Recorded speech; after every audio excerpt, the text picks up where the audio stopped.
Ce que je vais dire est inconfortable, et c'est pour ça que personne ne te le dit. Les gens préfèrent rester dans l'illusion plutôt que d'accepter la réalité. Mais une fois que tu vois clair, tout change. Regardons pourquoi. Partie 1. L'illusion de l'action et la paralysie par l'analyse. La vérité la plus inconfortable que tu refuses d'affronter, c'est que ton échec n'est pas le fruit du hasard, ni d'une malchance cosmique, ni d'un système qui se serait ligué contre toi.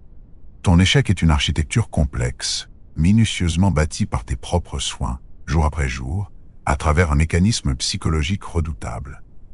L'illusion de l'action. Tu es persuadé de travailler dur.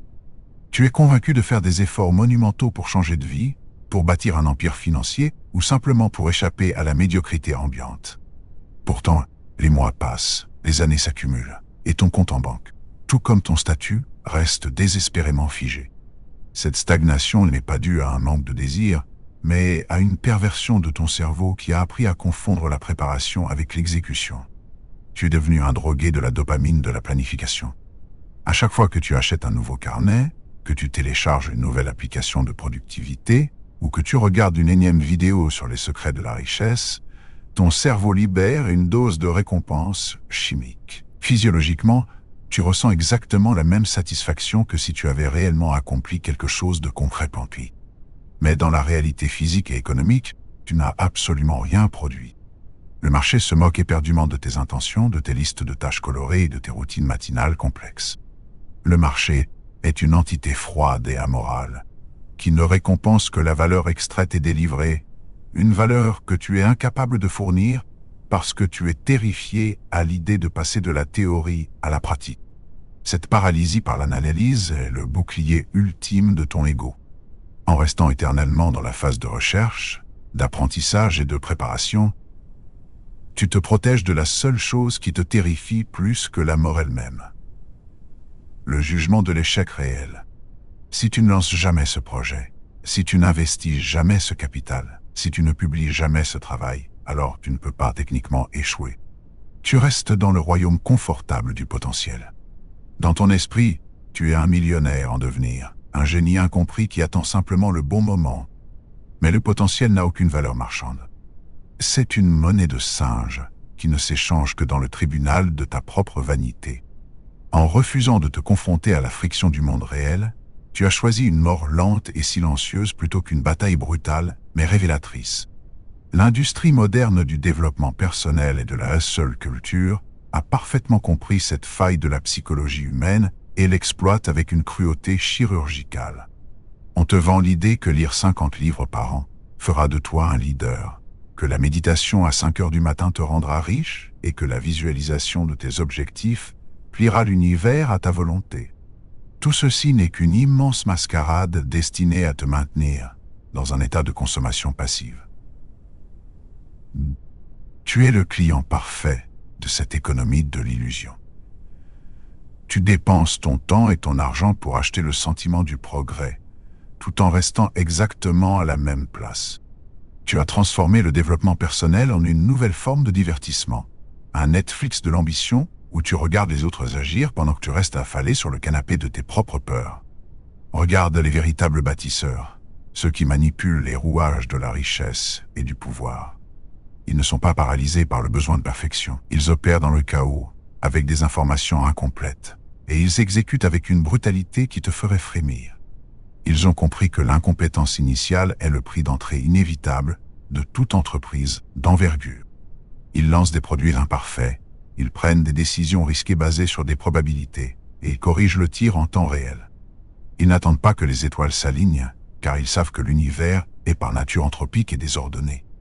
Pendant que tu cherches le tutoriel parfait pour ne pas faire d'erreur, eux accumulent les cicatrices, et par conséquent, l'expérience viscérale qui génère les vrais capitaux. Ton incapacité à accepter cette douleur initiale est le noyau dur de ton échec constant. Le processus d'apprentissage d'une nouvelle compétence à haute valeur ajoutée, ou la création d'un système financier rentable, est intrinsèquement douloureux. Cela exige de briser tes certitudes, d'affronter ta propre stupidité, et de tolérer des périodes prolongées où tu te sentiras perdu et inadéquat. Le cerveau humain est programmé par des millions d'années d'évolution pour fuir la douleur et rechercher le confort immédiat.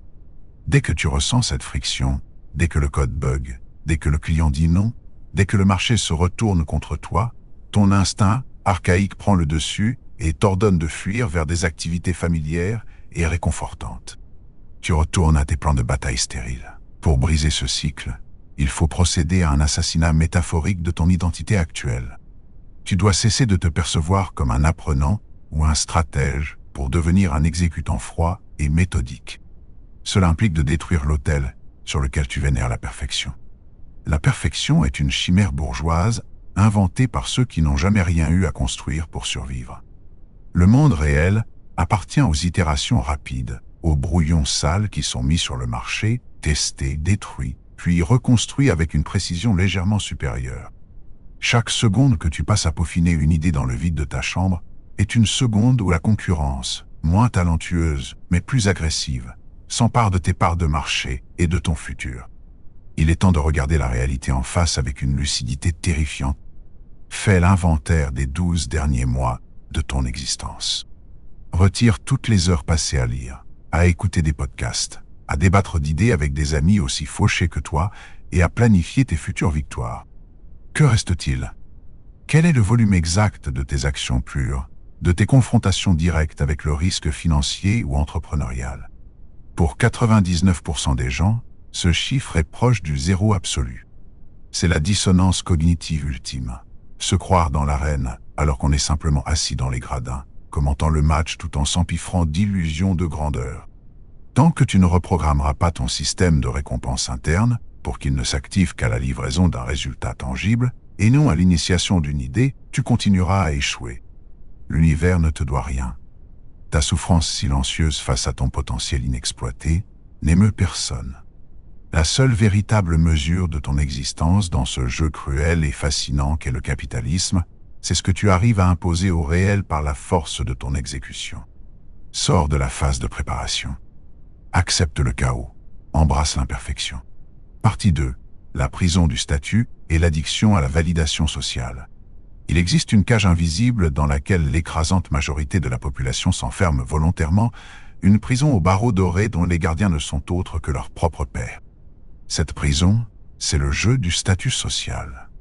Si tu échoues financièrement et personnellement aujourd'hui, c'est en grande partie parce que tes décisions ne sont pas dictées par la logique mathématique de l'enrichissement, mais par une nécessité biologique archaïque de signaler ta valeur à la tribu. Depuis l'aube de l'humanité, l'exclusion du groupe signifiait la mort promptée. Aujourd'hui, cette peur primale a été piratée par la société de consommation moderne, pour te transformer en un esclave consentant, prêt à hypothéquer son avenir pour s'acheter l'illusion d'une importance présente. Analyse ton comportement d'achat avec une froideur sociologique. Pourquoi as-tu acheté cette voiture dont les mensualités amputent une part grotesque de tes revenus? Pourquoi ressens-tu le besoin impérieux de porter des marques ostentatoires, de dîner dans des endroits photographiables et de vivre dans un code postal qui dépasse largement tes moyens réels? Ce n'est pas pour l'utilité intrinsèque de ces biens. C'est une manœuvre de relations publiques désespérée envers des gens que tu n'aimes souvent même pas et qui, de toute façon, sont trop obsédés par leur propre image pour se soucier véritablement de la tienne. Tu brûles tes munitions financières, ton seul véritable levier de libération, sur l'autel de l'approbation publique Kunda. La différence fondamentale entre ceux qui accumulent de la véritable richesse et la masse qui stagne réside dans la compréhension de la différence entre être riche et paraître riche. Le vrai capitalisme est silencieux. L'argent qui travaille, l'argent qui génère des intérêts composés, l'argent qui achète la souveraineté temporelle ne se voit pas. Il est caché dans des portefeuilles d'actions, des participations d'entreprises, de l'immobilier générant du flux de trésorerie. L'ironie tragique de notre époque, c'est que les symboles extérieurs de richesse sont devenus les indicateurs les plus fiables de l'endettement et de la fragilité économique. En cherchant à imiter l'esthétique du succès, tu détruis les fondations mêmes qui pourraient te permettre de l'atteindre. La dette contractée pour la consommation liée au statut est la forme la plus insidieuse d'aliénation moderne. Quand tu signes pour un crédit à la consommation, tu ne fais pas qu'emprunter de l'argent à une banque. Tu vends littéralement les jours, les mois et les années futures de ton existence. Tu signes un contrat d'esclavage temporel. Chaque matin, Tu te lèveras pour aller exercer une profession qui te vide de ton énergie vitale, non pas pour bâtir ton empire, mais pour rembourser le prix d'une émotion éphémère que tu as achetée dans le passé pour impressionner des inconnus. Tu as cédé le contrôle de ton destin contre un logo gravé sur un morceau de cuir ou de métal. C'est le pacte faustien, par excellence, de la classe moyenne. Les réseaux sociaux ont agi comme un accélérateur de particules sur cette névrose collective. L'algorithme est conçu pour te confronter en permanence aux highlights de la vie de millions de personnes, créant une distorsion psychologique où l'exceptionnel devient la norme perçue. Face à ce déluge de fausse abondance, ton ego entre en crise d'urgence. La pression pour maintenir la façade devient une angoisse existentielle. Tu commences à prendre des décisions financières cataclysmiques, non pas pour avancer, mais simplement pour ne pas avoir l'air de reculer aux yeux de ton réseau.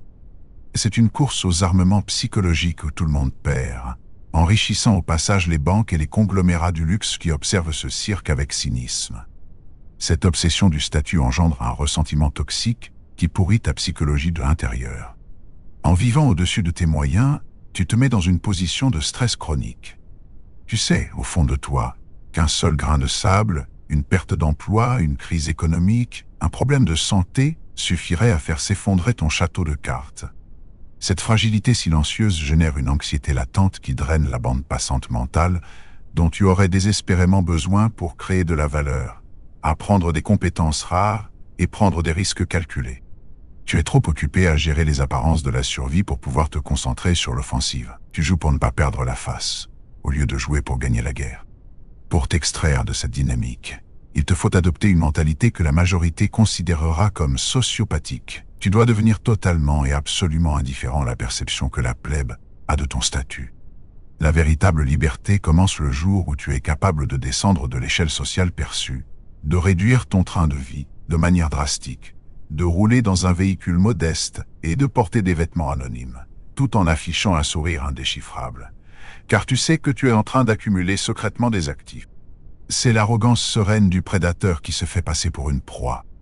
Pendant qu'il s'endette pour le théâtre de la vie, tu possèdes silencieusement les murs du théâtre. Accepter le déclassement social temporaire est le filtre à travers lequel très peu de gens arrivent à passer. L'ego hurle, les amis se posent des questions, la famille s'inquiète.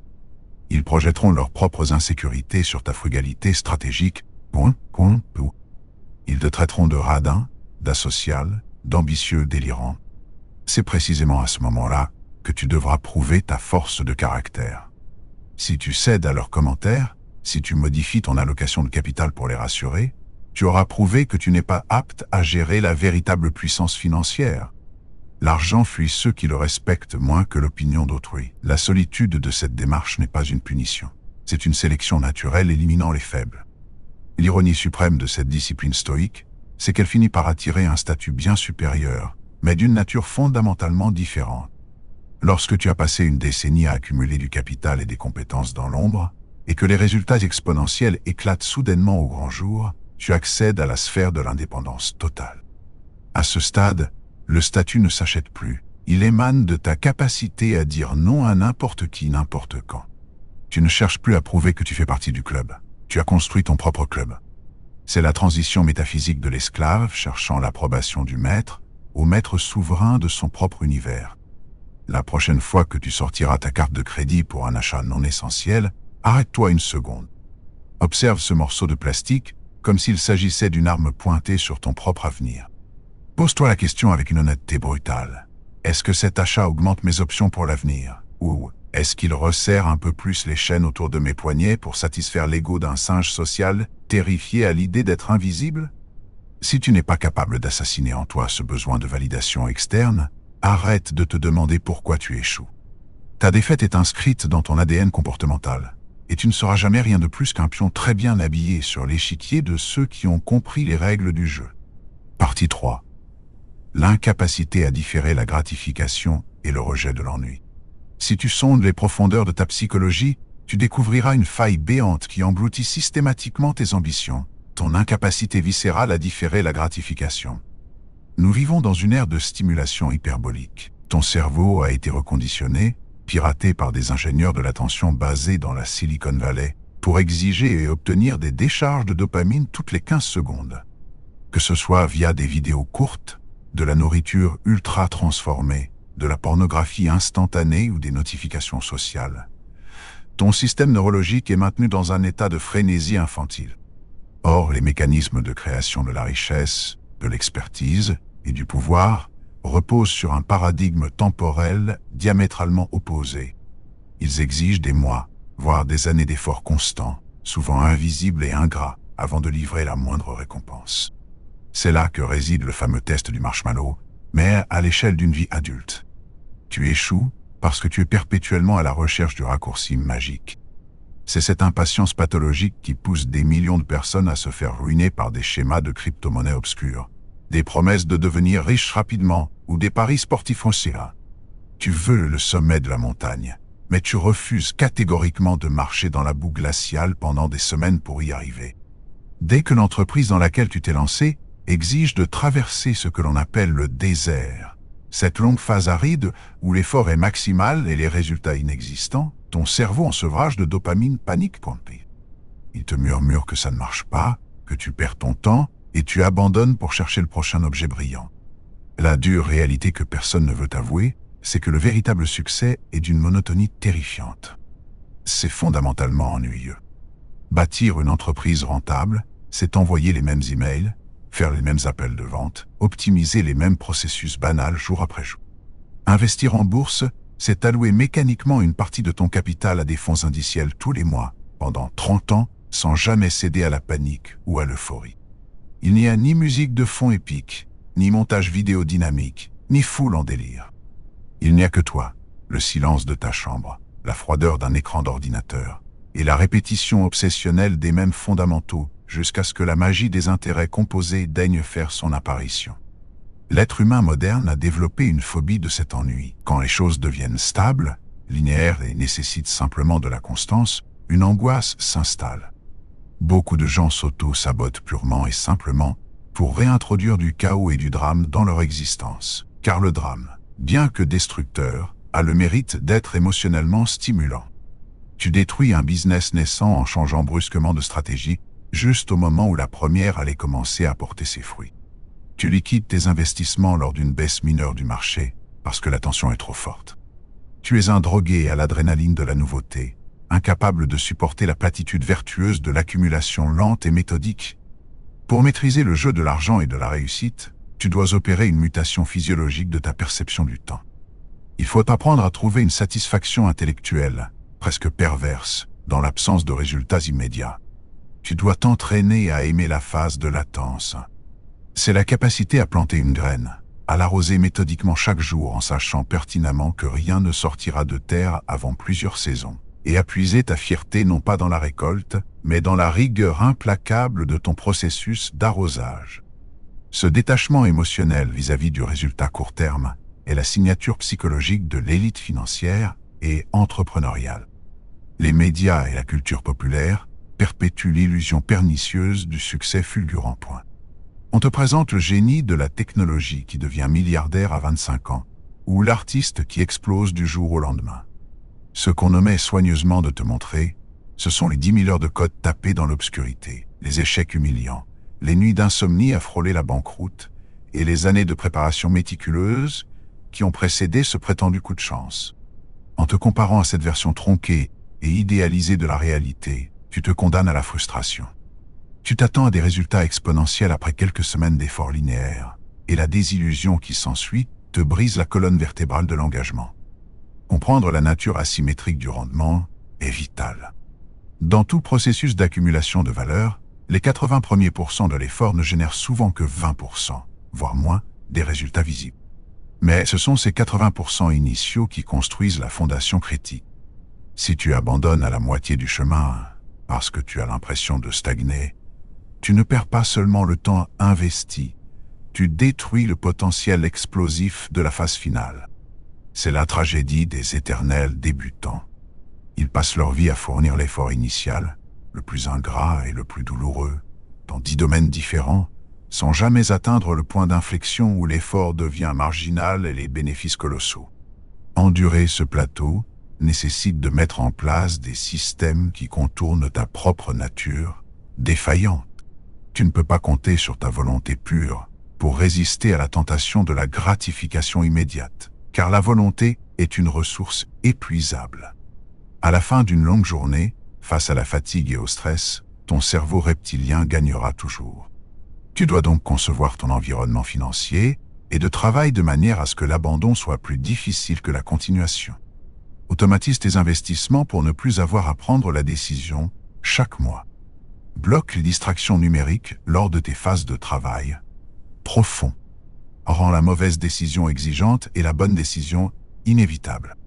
L'acceptation du vide est l'une des disciplines les plus austères et les plus puissantes que tu puisses développer.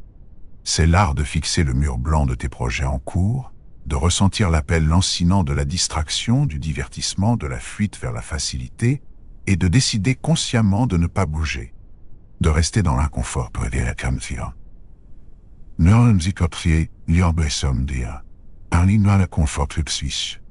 De laisser l'ennui te traverser sans réagir. En pratiquant cette ascèse mentale, tu te désintoxiques progressivement de l'urgence artificielle du monde moderne. Tu commences à penser en décennies plutôt qu'en jours. Ton horizon temporel s'élargit, et avec lui, la magnitude de ce que tu es capable de concevoir et d'exécuter. Si la réussite spectaculaire était rapide, amusante et facile à obtenir, elle serait la norme. Sa valeur même sur le marché vient de sa rareté, et cette rareté est directement corrélée à la quantité de douleurs psychologiques, de patience et d'ennui qu'il faut endurer pour l'atteindre. L'ennui n'est pas un obstacle sur le chemin, l'ennui est le filtre. C'est la barrière de péage que l'univers a mise en place pour séparer les enfants capricieux des adultes souverains. Si tu refuses de payer ce prix, si tu exiges que le monde te divertisse pendant que tu t'enrichis, tu resteras à jamais du mauvais côté de la barrière, te demandant désespérément pourquoi le succès te fuit toujours. Partie 4. L'identité de victime et l'externalisation de la responsabilité. Le bouclier ultime de l'intellect humain face au désespoir de l'échec est la création d'un narratif de victimisation. Si tu es bloqué dans ta vie aujourd'hui, c'est presque certainement parce que tu as bâti un tribunal imaginaire dans ton esprit, où tu es à la fois le procureur et l'innocent opprimé, accusant avec ferveur les circonstances de ton propre naufrage. C'est la faute de l'économie, de l'inflation, du gouvernement, de tes parents qui ne t'ont pas donné de capital de départ, des impôts trop élevés ou du cynisme du marché de l'emploi. Ton ego est un avocat brillant. Il trouvera toujours un argumentaire d'une logique implacable pour prouver que ton inaction est justifiée et que ta médiocrité est le résultat de forces cosmiques hors de ton contrôle. Le confort psychologique qu'offre la plainte est un poison doux.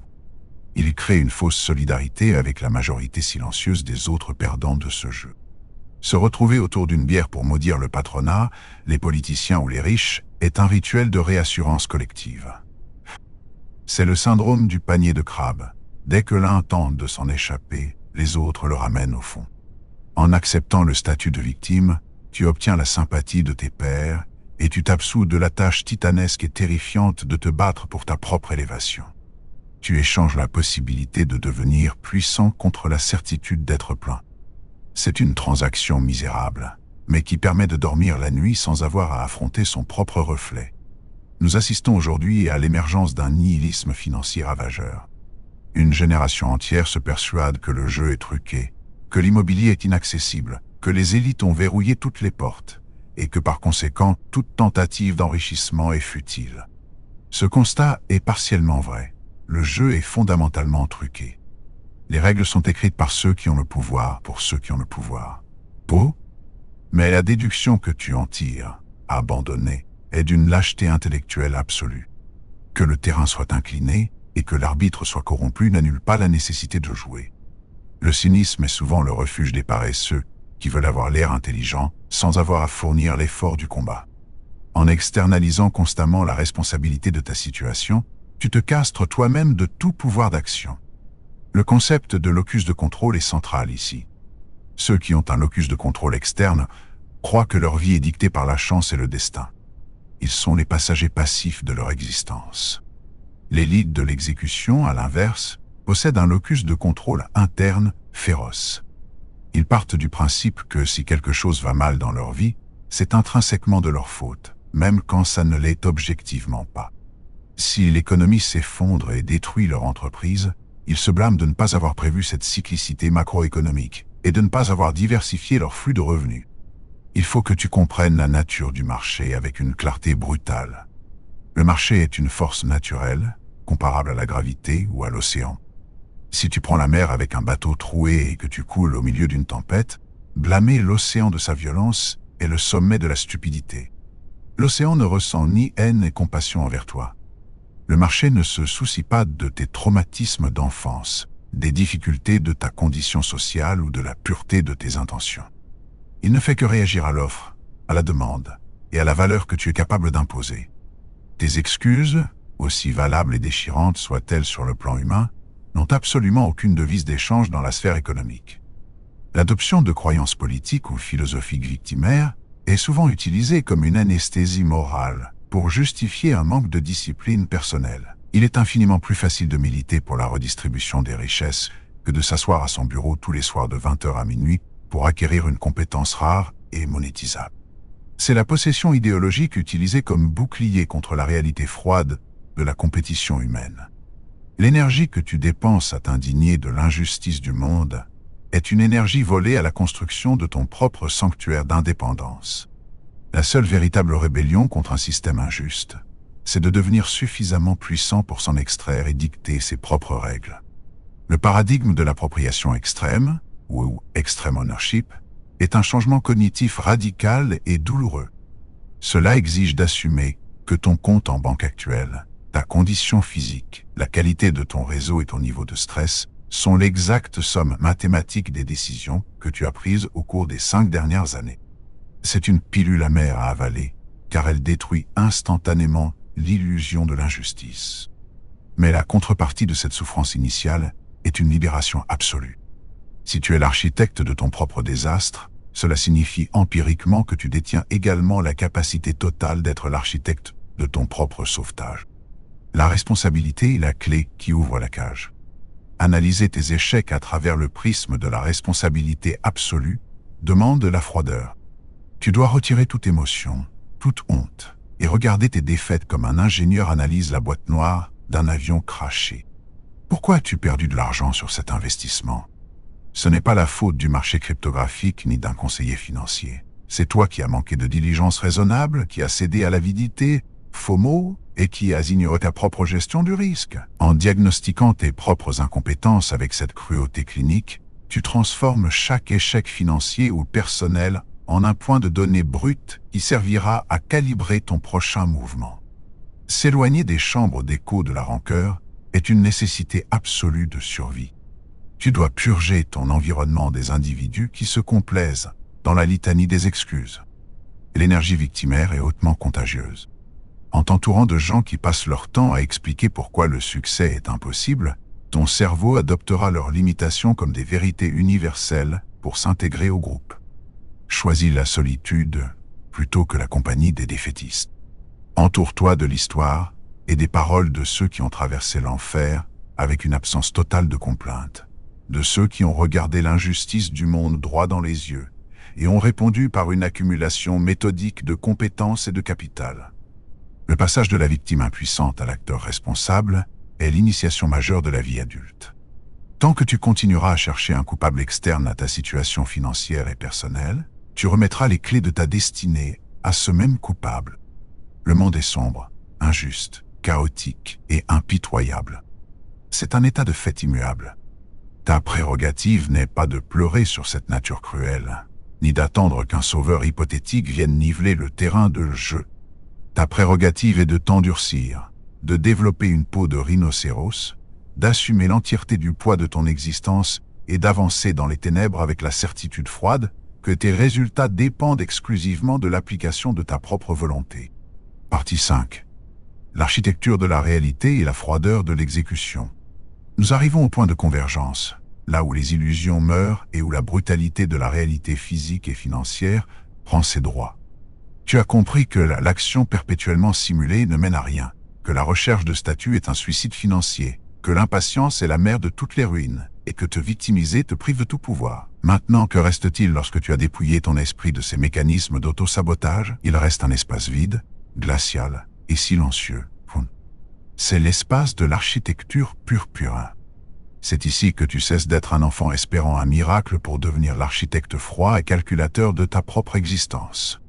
C'est le moment de traiter ta vie non plus comme une aventure romantique, mais comme un système d'ingénierie complexe qui doit être optimisé à outrance. Le premier acte de cette transformation est l'abandon total du concept de motivation. La motivation est une émotion, et comme toutes les émotions, elle est volatile, imprévisible et dépendante de facteurs externes incontrôlables, tels que ton sommeil, la météo ou l'attitude de tes proches.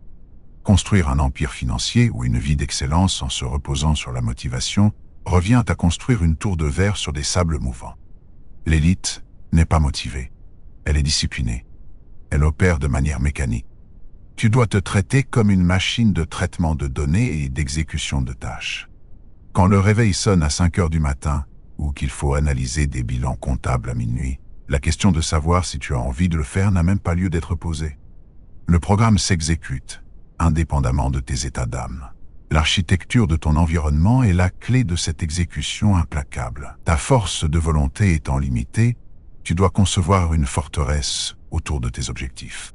Si tu veux cesser de dépenser ton argent de manière impulsive, coupe tes cartes de crédit, désinstalle les applications de consommation et automatise le transfert de tes revenus vers des comptes d'investissement inaccessibles dès le jour de ta paie.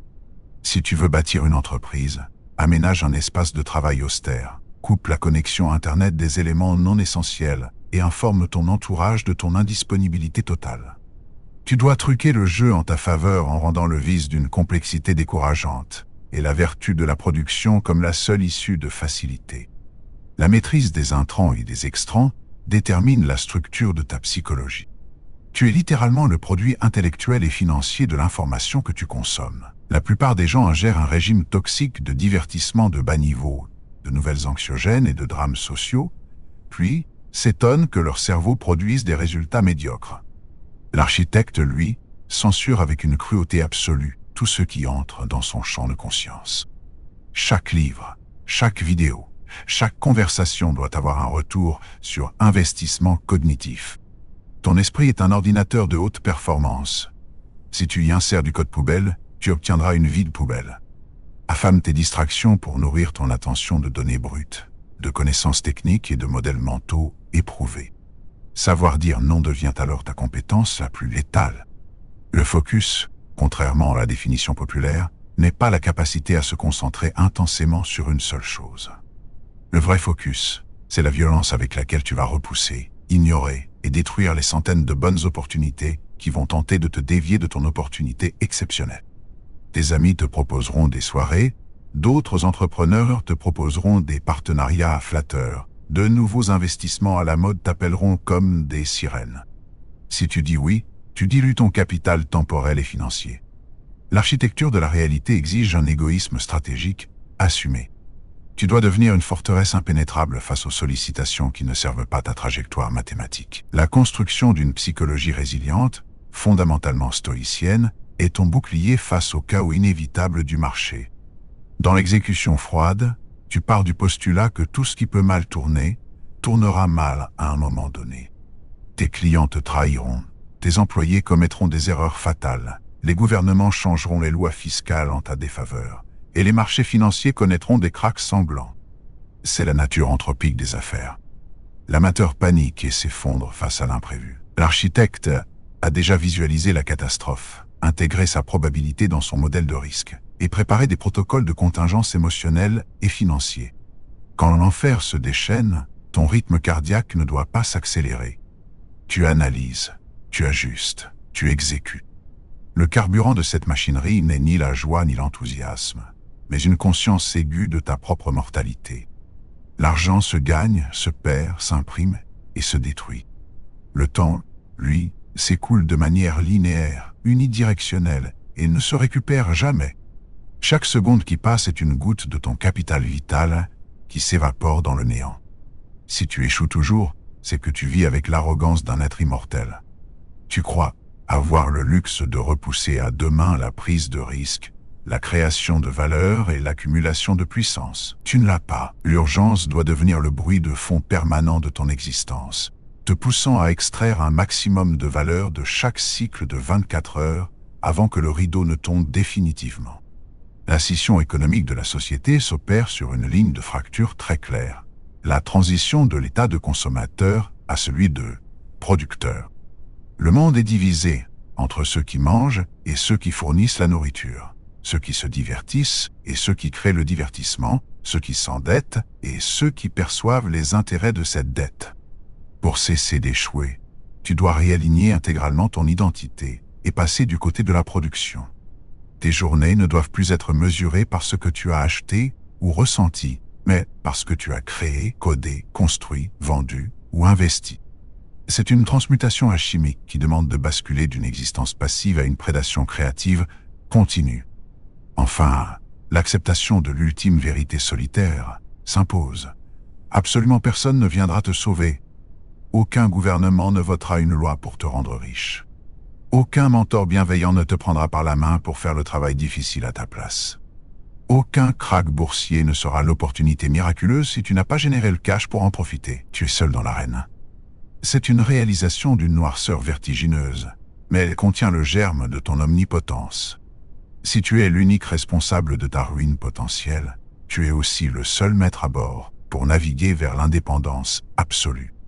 L'attente du salut externe est le dernier clou du cercueil de la médiocrité. Dépouille-toi de tes espoirs naïfs. Cesse de chercher la formule magique, le secret bien gardé ou la motivation fuyante. Le chemin est là, visible.